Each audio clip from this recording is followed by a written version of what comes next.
రైతాంగానికి నమస్సులతో ప్రతిభా బయోటెక్ కోకోలి సమర్పించు మట్టి మనిషి కార్యక్రమానికి స్వాగతం. ముందుగా కార్యక్రమంలోని ముఖ్యాంశాలు. విత్తన శుద్ధితోనే చీడపీడల నివారణ, పెట్టుబడులు తగ్గి అధిక దిగుబడులు వస్తాయంటున్న శాస్త్రవేత్తలు. కొబ్బరి తోటలో అంతర పంటగా తోటకూర సాగు, ఏడాది పొడవునా ఆదాయం పొందుతున్న రైతు. రైతులకు అందుబాటులో నూతన వరంగల్ కంది రకాలు, తక్కువ సమయంలోనే అధిక దిగుబడి అంటున్న శాస్త్రవేత్తలు. అండుకూరల సాగుకు సమయం ఇదే, అధిక దిగుబడుల కోసం చేపట్టాల్సిన మేలైన యాజమాన్య పద్ధతులు.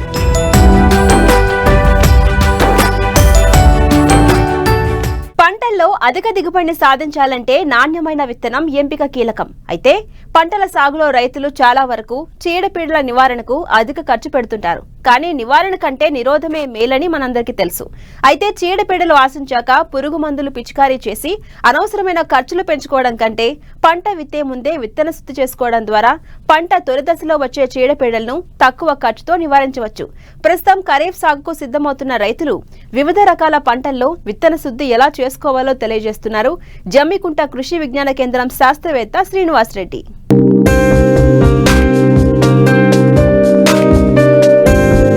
నాణ్యమైన విత్తనాల ఎంపిక ఎంత ముఖ్యమో శుద్ధి చేసిన విత్తనాన్ని నాటుకోవడం కూడా అంతే ముఖ్యం. విత్తన శుద్ధి వల్ల విత్తనం, నేల ద్వారా వచ్చే పురుగులు, తెగుళ్ల నుండి పంటను కాపాడుకోవచ్చు. కాబట్టి కనిపించని శిలీంధ్రాల బారి నుంచి విత్తనాలను రక్షించుకోవాలంటే విత్తన శుద్ధి ఆవశ్యకత ఎంతో ఉంది. దీనివల్ల మొలక శాతం ఎక్కువ ఉంటుంది, మొక్కల సంఖ్య కూడా పెరిగి మంచి దిగుబడిని సాధించవచ్చు. విత్తన శుద్ధి విత్తనానికి రక్షణ కవచంలా పనిచేయడంతో పాటు మొక్క ఆరోగ్యంగా పెరిగి తొలి దశలో పురుగులు, తెగుళ్లను అరికట్టి తరువాత దశలో పిచికారీ మందులు, కూలీలపై పెట్టే ఖర్చును తగ్గించుకోవడానికి తోడ్పడుతుంది. పురుగు, తెగులు సోకిన తరువాత పిచికారీ చేసే మందులకు అయ్యే ఖర్చులో 10% మాత్రమే విత్తన శుద్ధికి అవుతుంది.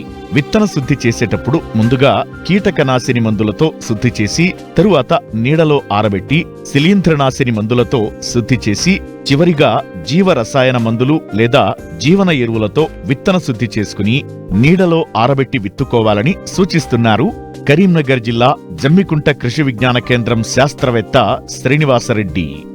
రైతు సోదరులు ముఖ్యంగా గమనించాల్సింది ఏంటంటే, ఏ పంటలో తీసుకున్నా కానీ మనకు పత్తిలో కానీ, వరిలో కానీ, లేదంటే పప్పు ధాన్యాల పంటలలో కానీ చూసినట్లయితే ఆ యొక్క విత్తనాలను సరి అయిన విత్తనాలను కనుక ఎంచుకొని విత్తుకున్నట్లయితే మనకు చాలా రకాల చీడపీడలు రాకుండా కాపాడుకుని దిగుబడులు పెంచే అవకాశం ఉన్నది. కాబట్టి ఈ వరి పంటలో మనకు సమస్యలు కనుక చూసినట్లయితే, ఒకటి విత్తనం ద్వారా వచ్చేటి కొద్దిగా అగ్గి తెగులు కానీ, లేదంటే మనకు ఈ యొక్క పాము పొడ తెగులు కానీ, లేదంటే తర్వాత మొలిచిన తర్వాత ఈ యొక్క కాండం తొలిచే పురుగు కానీ, తర్వాత ఒకటి ఉల్లికోడు కూడా ఎక్కువగా వచ్చే అవకాశం ఉన్నది. కాబట్టి వీటిని తట్టుకునే రకాలను, అదేవిధంగా దిగుబడి ఎక్కువగా వచ్చే రకాలను కనుక ఎన్నుకొని ఆ రైతులు కనుక ఈ యొక్క విత్తనాలను సరి అయిన సమయంలో విత్తుకున్నట్లయితే ఈ యొక్క చీడపీడలు కూడా ఎక్కువగా రాకుండా కాపాడుకునే అవకాశం ఉంది.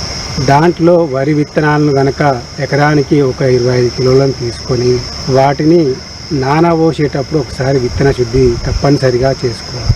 ఎందుకంటే మనకు తెగుళ్ళు అనేటివి దాదాపుగా ఈ యొక్క గాలి ద్వారా రావచ్చు, తర్వాత నీటి ద్వారా రావచ్చు, తర్వాత విత్తనం ద్వారా కూడా రావచ్చు. అదేవిధంగా మనకు సాయిల్ బార్న్ డిసీజెస్, నేల ద్వారా కూడా వచ్చే అవకాశం. ఇలాంటి రకాల తెగుళ్ళన్నీ కూడా రాకుండా ఉండాలంటే మనం ముఖ్యంగా విత్తన శుద్ధి అనేది చేసుకోవాలి. ఈ విత్తన శుద్ధిగా కూడా మనకు మార్కెట్లో లభ్యమయ్యేటువంటి రసాయన మందులతోటి కానీ, లేదంటే జీవన ఎరువులతోటి కానీ, లేదంటే జీవ రసాయనాల ద్వారా కానీ ఈ యొక్క విత్తన శుద్ధి అనేది చేసుకోవచ్చు.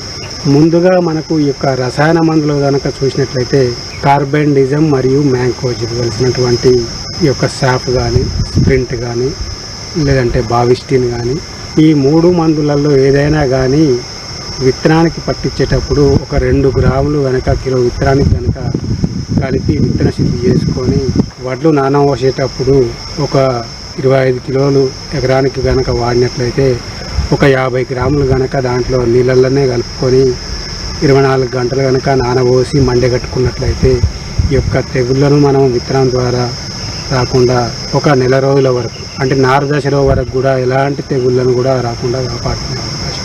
తర్వాత నారు దశలో వచ్చే ఇంకోటి మనకు ప్రధాన సమస్య ఏంటంటే వరిలో ఈ యొక్క మొగిపురు యొక్క రెక్కల పురుగులు కానీ ఇవి చాలా తిరుగుతున్నాయని చెప్పేసి చాలామంది కూడా చాలా రకాల మందులను కూడా పిచికారీ చేయడం జరుగుతుంది.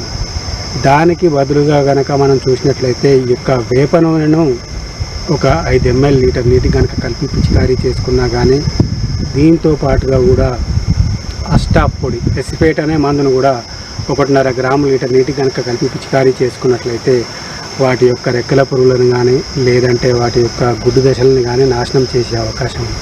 అదేవిధంగా మనం ఈ యొక్క నారు దశలో ఉన్నప్పుడు కూడా గుళికలు కూడా చాలామంది వేస్తూ ఉంటాం. ఆ గుళికలలో కూడా మనకు చూసినట్లయితే ఈ యొక్క ఫెక్టరా గుళికలు కానీ లేదంటే మనకు ఈ యొక్క కార్బోఫిరాన్ 3G గుళికలు కానీ లేదంటే 4G కెల్డాన్ గ్రాన్యూల్స్ కానీ దొరుకుతూ ఉంటాయి. వాటిని ఒక దాదాపుగా 5 ఎకరాలకు కూడా కలుపుకొని నారుకు కనుక చూసినట్లయితే 1 కేజీ గుళికలను కనుక 5 ఎకరాలకు వచ్చే నారుకు కనుక వేసినట్లయితే ఈ యొక్క ముళ్ళు పురుగు యొక్క గుడ్డు దశలను కానీ మనం లార్వా దశలను కానీ సమర్థవంతంగా నాశనం చేసుకునే అవకాశం ఉంది. అదేవిధంగా దీంతో పాటుగా వరితో పాటుగా కూడా ఇప్పుడు దాదాపుగా వర్షాలు పడగానే ఈ యొక్క పత్తి కూడా చాలామంది రైతులు కూడా విత్తే అవకాశం ఉన్నది. కాబట్టి ఈ పత్తి ఆల్రెడీ మనకు ఈ యొక్క పురుగు మందుల వాటి ద్వారా విత్తన శుద్ధి చేసే వస్తుంది.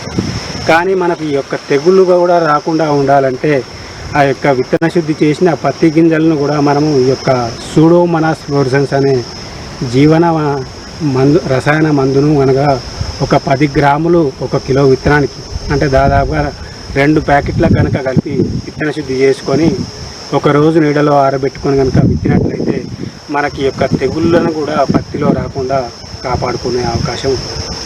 తర్వాత కందులో కూడా చాలామంది రైతులు కూడా ఈ యొక్క వర్షాలు పడగానే కంది విత్తనాలను కూడా విత్తుకునే అవకాశం ఉన్నది. కాబట్టి ఈ యొక్క కంది విత్తనాలను కూడా మనకు ఎలాంటి విత్తన శుద్ధి చేయకుండానే వస్తున్నాయి. కాబట్టి ఈ యొక్క రసం పీల్చే పురుగులు కూడా రాకుండా ఉండాలంటే మనకి యొక్క ఇమిడాక్లోపిడ్ అనే మందును ఒక 5 ml కనుక కిలో విత్తనానికి కలుపుకొని విత్తి తర్వాత విత్తన శుద్ధి చేసి ఎండకు ఆరబెట్టుకొని అదేవిధంగా దీంట్లో కూడా తెగుళ్ళ మందులను కూడా కలుపుకునే అవకాశం ఉన్నది. కాబట్టి తెగుళ్ళు కూడా రాకుండా ఈ యొక్క సూడోమోనాస్ ఫ్లోరసెన్స్ అనే మందును కూడా ఈ యొక్క విత్తన శుద్ధి చేసిన తర్వాత ఒక 3-4 రోజుల గ్యాప్ తర్వాత మళ్ళీ 10 గ్రాములు కిలో విత్తనాన్ని కనుక కలిపి నీడలో ఆరబెట్టుకుని విత్తుకున్నట్లయితే కూడా ఎలాంటి తెగుళ్ళను కూడా మనం రాకుండా కందిలో కూడా ఎలాంటి తెగుళ్ళను రాకుండా కాపాడుకునే అవకాశం ఉంది. సో ఈ యొక్క 3 పంటలలో కూడా మనం ఎలాంటి తెగుళ్ళు కానీ చీడపీడలను కానీ పురుగులు రసం పీల్చే పురుగులను కానీ రాకుండా విత్తన శుద్ధిని తప్పనిసరిగా చేసుకొని రైతు సోదరులందరూ కూడా ఈ యొక్క చీడపీడల మీద ఎక్కువ ఖర్చు పెట్టకుండా ఎక్కువ దిగుబడులు పొందుతారని ఆశిస్తున్నాను.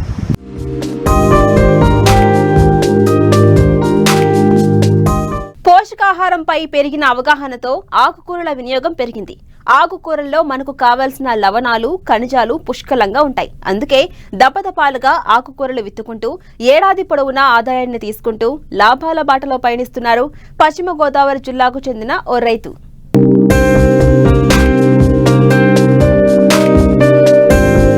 ఇదిగో ఇక్కడ కనిపిస్తున్న ఈ ఆకుకూర తోటను చూడండి. కొబ్బరి చెట్ల మధ్యలో సాగు చేస్తున్న ఈ రైతు పేరు వెంకన్నబాబు. పశ్చిమ గోదావరి జిల్లా పాలకొల్లు మండలం బల్లిపాడు గ్రామానికి చెందిన ఈయన తనకున్న కొబ్బరి తోటలో అంతర పంటగా తోటకూరను సాగు చేస్తున్నారు. దఫదఫాలుగా సంవత్సరం పొడవునా దిగుబడి వచ్చేలా సాగు చేస్తూ వచ్చిన దిగుబడిని చుట్టుపక్కల గ్రామాల్లో అమ్ముతూ మంచి లాభాలను గడిస్తున్నారు. నేను తోటకూర సాగు చేస్తాను. 6 ఎకరంలో మొదట ఒకసారి దుక్కు దున్నించుకోవాలి. తర్వాత పెంటేసి ఒక 6 ఎకరంలో ఒక 13 నుంచి 15 బళ్ళు ఎరువు వేసుకుని మళ్ళీ రెండోసారి దున్నించుకోవాలి. తర్వాత విత్తనాలు వచ్చేసి తణుకు నుంచి తెచ్చుకుంటాను. కేజీ వచ్చి 200, 6 ఎకరానికి 20 కేజీలు పడతాయి. 20 కేజీలకి 4000 అవుతుంది నాకు. తర్వాత నేను విత్తనాలు తెచ్చేసుకున్నాక వరుసెట్టి 3 రోజులు తడుపుతాను గింజలు వేసేసి. మొలకొచ్చిన తర్వాత రోజు పడతాను. తర్వాత ఎరువులు వచ్చేసి గోదావరి గోల్డ్ కానీ ఆర్గానిక్ ఎరువులు కానీ వేస్తాను. 5 కేజీలు 700 అయ్యి ఆర్గానిక్ ఎరువులు. 6 ఎకరం కాబట్టి ఒక 20 కేజీలు తెచ్చుకుంటే సరిపోయాయి. తర్వాత 18 రోజులు 2 మనుషులు ఏకదటిగా కష్టపడతాము. గంజేరు ఉంటే గంజేరు, కలుపు ఉంటే కలుపు తీసి బయట వేస్తాము. అయితే ఈ తోటకూర సాగు 20 నుంచి 25 రోజులకు వస్తుంది. 6 ఎకరం తోట కాబట్టి ఒకసారి మనం సేల్ చేయలేం కాబట్టి అదే ఎక్కడ ఎదిగితే అక్కడ తీసుకుని మేము అమ్ముకుంటాము. మళ్ళీ రేపొద్దున వచ్చి నీళ్ళు పడతాం. మళ్ళీ ఒక తీత అవ్వగానే మళ్ళీ ఇంకో తీత వస్తుంది. పెద్ద మొక్కలు ఏరేస్తాం, కింద చిన్న మొక్క ఉంటుంది, మళ్ళీ వస్తుంది నీళ్ళు పెడితే. అలాగా మేము 2 నెలల వరకు ఇందులోనే ఉంటాం. నెల రోజులకి మొక్క వస్తుంది, అమ్మడానికి ఇంకో నెల. నాకు దీనికి 20 నుంచి 25 వేలు ఖర్చు అవుతుంది, కానీ నాకు 35 వేల నుంచి 40 వేల వరకు లాభం వస్తుంది. అయితే మేము ఈ తోటకూరకు వచ్చేసి ఏ పురుగుల మందు కొట్టం. ఒకసారి పట్టుకెళ్ళిన వాళ్ళు మళ్ళీ మళ్ళీ మా దగ్గరే పట్టుకెళ్తారు. దీనికి వచ్చేసి మేము బోర్లతోటి నీళ్ళు పడతాము. ఈ ఎండాకాలం కాబట్టి ఎక్కువ నీళ్ళు పెట్టాల్సి వస్తుంది. మేము ప్రతిరోజు సాయంత్రం 4 గంటల నుంచి తీయడం మొదలు పెడతాం. కూరని 150 నుంచి 180 కట్టలు తీస్తాము. కట్ట వచ్చేసి 15 రూపాయలు. తీసిన తర్వాత మేము నల్లమట్టి ఉంటుంది కాబట్టి కడిగేస్తాము. పెడితే సంచిలో పెడితే ఉక్కుపోతుంది. మామూలుగా బయట పెట్టేస్తే ఫ్రెష్గా ఉంటుంది. తెల్లారి పొద్దున్న సదిరికిని లైన్కి వెళ్తాం. 6 వెళ్తాం, 10 అమ్ముకుని వచ్చేస్తాం ఇంటికి. రోడ్డు పక్కన అమ్ముకుంటాం. మళ్ళీ కొంతమంది వచ్చి కొనుక్కుని వెళ్తారు తోటలోకి వచ్చి. ఇలా మొత్తం మీద తోట అంతా అయిపోయేపటికి 6,000 నుంచి 7,000 కట్టలు వస్తాయి. 7,000 కట్టల మీద ఇంకా ఎక్స్ట్రా అవుతే అంత లాభం వస్తుంది. మ్యాక్సిమం అయితే ఇప్పటికి ప్రజెంట్ 35,000 నుంచి నాకు 40,000 వరకు లాభం వచ్చినట్టే. 7,000 కట్టలు దాటి వెళ్తే ఇంకా ఎక్స్ట్రా డబ్బులు వస్తాయి.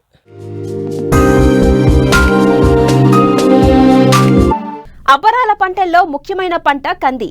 ఖరీఫ్లో 2 తెలుగు రాష్ట్రాల్లో ఏక పంటగాను, అంతర పంటగాను అధిక విస్తీర్ణంలో రైతులు సాగు చేస్తూ ఉంటారు.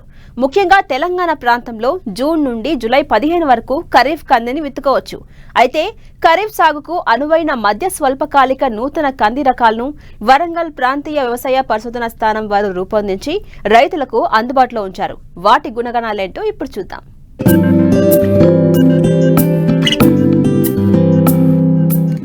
పప్పు దినుసు పంటల్లో అతి ప్రధానమైంది కంది. తెలంగాణ వ్యాప్తంగా దాదాపు 8 లక్షల ఎకరాల్లో కంది సాగుతోంది. దీనిని ఖరీఫ్లో వర్షాధారపు పంటగాను, రబీలో నీటి వసతి కింద పండించేందుకు అనుకూలంగా ఉంటుంది. అంతేకాదు విత్తనం విత్తే మొదలు కోత వరకు పూర్తిగా యాంత్రీకరణకు అనుకూలమైన పంట.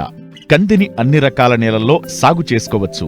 అయితే ఖరీఫ్లో ఇప్పటి వరకు రైతులు కందిలో మధ్యకాలిక రకాలను సాగు చేస్తూ వచ్చారు. దీంతో పంట చివరి దశలో బెట్ట పరిస్థితుల మూలంగా దిగుబడులు తగ్గి రైతులు నష్టపోతున్నట్లు శాస్త్రవేత్తలు గుర్తించారు. ఇప్పుడు ప్రత్యామ్నాయంగా మధ్యస్థ స్వల్పకాలిక రకాలను రూపొందించారు. వరంగల్ ప్రాంతీయ వ్యవసాయ పరిశోధనా స్థానం వారు 5 నూతన కంది రకాలను విడుదల చేశారు. అయితే వాటి గుణగణాలు ఏంటో తెలియజేస్తున్నారు పరిశోధనా స్థానం సీనియర్ శాస్త్రవేత్త సంధ్యా కిషోర్. తెలంగాణ రాష్ట్రంలో సాగే అపరాల పంటల్లో కంది ముఖ్యంగా వానాకాలంలో సాగు చేస్తూ ఉంటారు. మన రాష్ట్రంలో సుమారుగా 3 నుంచి 3.2 లక్షల హెక్టేర్లలో ప్రతి సంవత్సరం సాగవుతూ ఉన్నది. కానీ ప్రభుత్వము ఈ కంది పంటను పెద్ద మొత్తంలో ప్రోత్సహిస్తూ 6 లక్షల హెక్టార్ల వరకు కూడా కంది సాగు చేయవలసిందిగా వ్యవసాయ శాఖను రైతుల ద్వారా చేయించాల్సిందిగా కోరుతూ ఉన్నారు. అయితే కంది పంటను ఎందుకు ప్రోత్సహించాల్సి వస్తుందంటే కంది ముఖ్యంగా ప్రధాన పంట కాకుండా అంతర పంటగా కూడా, అంటే సోయా చిక్కుడు, పత్తి, మొక్కజొన్న, జొన్న వంటి పంటలతో పాటు అపరాల పంటలైన పెసర, మినుము లాంటి పంటలతో పాటు వేరుశెనగ లాంటి నూనె గింజ పంటలతో కూడా కందిని అంతర పంటగా సాగు చేసుకోవచ్చు. కందిలో ప్రధాన పంటగా మనము సాగు చేయదలుచుకున్నప్పుడు విత్తే సమయం చూసినట్లయితే మనకు జూలై 15 వరకు విత్తుకోవచ్చు. అలాగే ఈ పంటలో రకాల గురించి ఆలోచించినప్పుడు మనకు ముఖ్యంగా గత కొంతకాలంగా రైతాంగము మధ్యకాలిక రకాలు, అంటే 165 నుంచి 185 రోజుల పంట కాలం ఉన్న రకాలను ఎంచుకునేవాళ్ళు. ఈ రకాల యొక్క ఇబ్బంది ఏంటంటే పంట చివరిలో బెట్ట పరిస్థితుల మూలంగా దిగుబడులు గణనీయంగా తగ్గిపోయేది. అందువల్ల దిగుబడిలో ఏమాత్రం తగ్గకుండా పంట కాల పరిమితి తగ్గిస్తూ మధ్య స్వల్పకాలిక రకాలను వరంగల్ పరిశోధనా స్థానం అపరాల విభాగం నుంచి విడుదల చేయడం జరిగింది. దీనిలో భాగంగా మధ్య స్వల్పకాలిక రకాలు, అంటే ఈ స్వల్పకాలిక రకాలు ముఖ్యంగా మొదటి రకం WRGE 97 వరంగల్ కంది 1 అనే ఈ రకాన్ని రైతాంగం ఎక్కువ మొత్తంలో సాగు చేస్తున్నారు.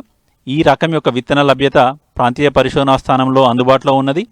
ఈ రకం యొక్క లక్షణాలు చూసుకున్నట్లయితే ముఖ్యంగా ఈ రకము జూన్ మాసంలో విత్తుకున్నప్పుడు డిసెంబర్ చివరికల్లా, జనవరి మొదటి వారం కల్లా పంట కోతకొస్తుంది. ముఖ్యంగా మొక్క ఏపుగా పెరుగుతుంది, ఈ రకము స్వల్పకాలిక రకం అని చెప్పుకోవచ్చు. అంటే డిసెంబర్ కల్లా మనం పంట కోతకు వస్తుంది కాబట్టి పత్తి లాంటి పంటలతో అంతర పంటగా సాగు చేసుకోవచ్చు. ఈ ఎండు తెగులు తట్టుకునే రకం కాబట్టి సరైన యాజమాన్య పద్ధతులు అంటే విత్తన శుద్ధిని ట్రైకోడర్మాతోను చేసుకొని ఈ పంటను ఎక్కడైతే తెగులు ఉధృతి ఉన్న చోట్ల మనము సాగు చేసుకునేందుకు అనుకూలంగా ఉంటుంది. గింజలు ఎరుపు రంగులో ఉండి గింజ బరువు 9 నుంచి 10 గ్రాములు వస్తూ మధ్యస్థ బరువు కలిగి ఉండి కొమ్మలు శాఖలు ఎక్కువ మొత్తంలో అంటే మొక్క యొక్క అడుగు భాగం నుంచి వస్తూ అధిక దిగుబడినిచ్చే రకం. వర్షాధారంగా చూసుకున్నట్లయితే 6 నుంచి 8 క్వింటాలు ఎకరానికి దిగుబడినిచ్చే రకాలు. ఈ రకాలు బరువైన నేలలు, అలాగే మధ్యస్థ బరువైన నేలలు, ఎర్రచెలకా నేలలు, ఎక్కడైతే 1 లేదా 2 తడులు ఇచ్చే ఎర్రచెలకా నేలల్లో కూడా ఈ రకాలను సాగు చేసుకోవడం ద్వారా ఎకరానికి 8 క్వింటాల దిగుబడిని పొందవచ్చు. వీటితో పాటు ఇక వరంగల్ పరిశోధనా స్థానం నుంచి విడుదలైన మరో రకము తెలంగాణ కంది 1 WRGE 93. ఈ రకము తెలంగాణ రాష్ట్రంతో పాటు ఆంధ్రప్రదేశ్, కర్ణాటక, తమిళనాడు, ఒడిశా రాష్ట్రాల్లో పండించడానికి సిఫార్సు చేయబడింది.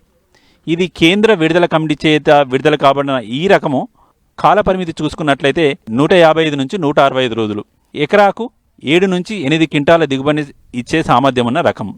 ఈ రకం కూడా ఎండు తెగులను తట్టుకుంటుంది, కాయ తొలుచు పురుగును కొంతవరకు తట్టుకునే రకం. ఈ రకంలో గింజలు ఎరుపు రంగులో ఉండి లావుగా ఉంటాయి. అంటే గింజ బరువు 10 గ్రాముల వరకు ఉంటుంది.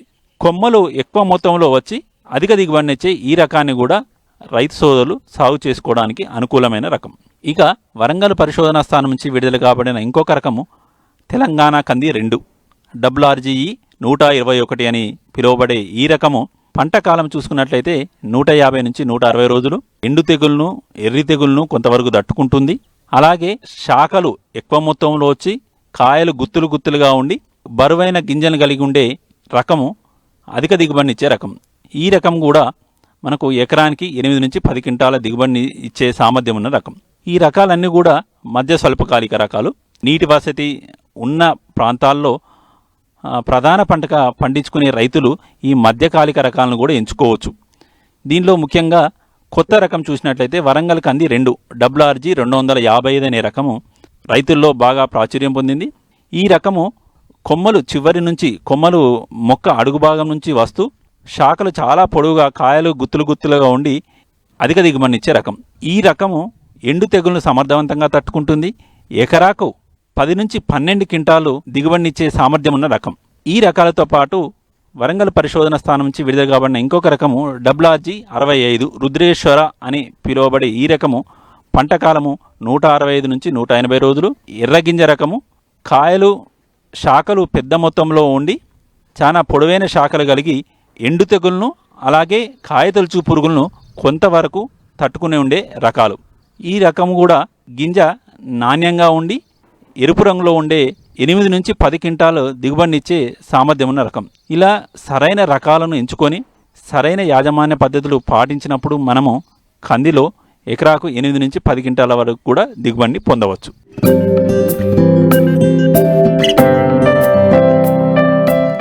వాతావరణ మార్పులు, పరిస్థితులు వ్యవసాయ రంగాన్ని సంక్షోభంలోకి నెట్టాయి. ప్రకృతి విధ్వంసం, పెరిగిన భూతాపం ఫలితంగా వర్షాకాలంలో కూడా వర్షాల కోసం ఎదురు చూడాల్సిన పరిస్థితి. ఇది ఇలాగే కొనసాగితే రేపటి రోజు తాగునీటికి ఇక్కట్లు తప్పవు. ఇలాంటి పరిస్థితుల్లో నీరు కట్టి పంటలు పండించడం అసాధ్యమవుతుంది. అందుకే ఇప్పటి నుంచే ప్రత్యామ్నాయంగా రైతులు తక్కువ నీటితో పండే పంటలు, వర్షాధారిత పంటల వైపు మళ్లడం మంచిది. ఇది రైతుకు, సమాజానికి శ్రేయస్కరం. నీటి అవసరం అంతగా లేని కోవలో ముందు వరుసలో ఉండేవి చిరుధాన్యాలు. ముఖ్యంగా మార్కెట్లో అండుకొర్రలకు మంచి డిమాండ్ ఉంది. సాగు చేయాలనుకునే రైతులకు సరైన సమయం ఇదే.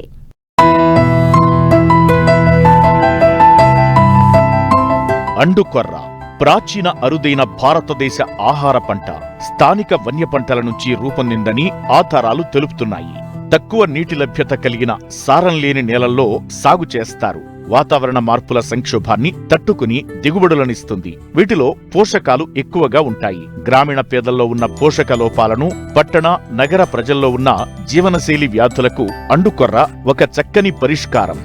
అండుకొర్ర సాగు కొన్ని రాష్ట్రాలకే పరిమితమైంది. కనుమరుగవుతున్న దశలో ఆరోగ్య ఉపయోగాల రీత్యా తిరిగి అండుకొర్ర సమాజంలో ప్రాచుర్యంలోకి వచ్చింది. ఈ పంట బెట్టను, వేడిని తట్టుకుంటుంది. లోతట్టు, వరద, ముంపు ప్రాంతాల్లో కూడా సాగుకు అనుకూలం. వీటితో అన్నం, రొట్టె, గంజి చేసుకుంటారు. ప్రతికూల వాతావరణంలో కూడా పంట పండుతుంది. ముఖ్యంగా మే నుండి ఆగస్టు మాసాల్లో అండుకొర్ర విత్తనం వేసుకోవచ్చు. గుర్రు ద్వారా విత్తనం వేస్తే సాళ్ల మధ్య 30 సెంటీమీటర్లు ఉండేలా, మొక్కల మధ్య 7.5 సెంటీమీటర్ల దూరం ఉండేలా చూసుకోవాలి. ఇందుకోసం 3 కిలోల విత్తనం సరిపోతుంది. అదే వెదజల్లే పద్ధతిలో అయితే 5 కిలోల విత్తనం అవసరం. భూసార పరీక్ష ఆధారంగా ఎరువుల అవసరముంటుంది.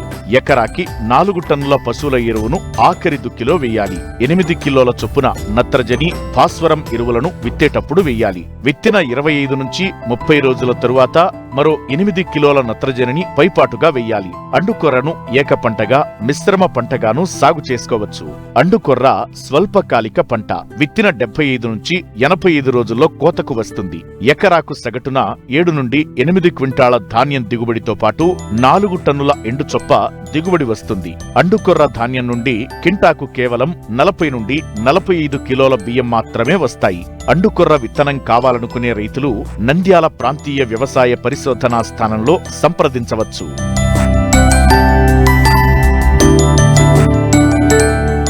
వ్యవసాయంలో సమస్యలకు, సందేహాలకు సమాధానాల కోసం మట్టి మనిషి రైతుకు అండగా నిలుస్తోంది. మీరు సంప్రదించవలసిన మా చిరునామా మట్టి మనిషి 10 TV, road number 36, Jubilee hills, Hyderabad 50